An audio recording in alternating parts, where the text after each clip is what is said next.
Cantano i bambini della scuola dell'infanzia 25 aprile e della primaria Rambaldo degli Azzoni di Treviso per salutare non solo i 5 nuovi alberi piantati dal comune nel bosco di via Paludetti, nel quartiere di San Giuseppe, ma anche la scuola all'aperto che ospiterà presto 2 vere e proprie aule. In quest'area abbiamo realizzato una piantumazione ancora di 2 anni fa di circa 1500 alberi e ne stiamo ancora aggiungendo. Però la cosa importante è che oggi è stata fatta la piantumazione per la festa dell'albero e con questo abbiamo annunciato di aver realizzato un'aula nel bosco.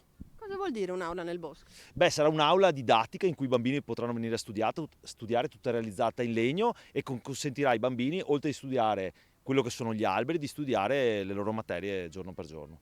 Aule didattiche delimitate dagli alberi, ombreggiate durante le ore del mattino dalle piante appositamente posizionate a ovest. Inutile aggiungere che i piccoli alunni che le frequenteranno si sono detti entusiasti di poter studiare nel verde, respirando, dicono, aria più fresca. L'importante è che questi bambini che erano felicissimi oggi possano vedere com'è possibile studiare anche all'aria aperta e godersi un paesaggio bellissimo e peraltro molto vicino alla città. Il parco di via Paludetti è esteso su una superficie di circa 1 ettaro. In mattinata è stata completata la messa a dimora di 3 olmi, un pioppo e un acero e presto troveranno posto qui altre 15 piante.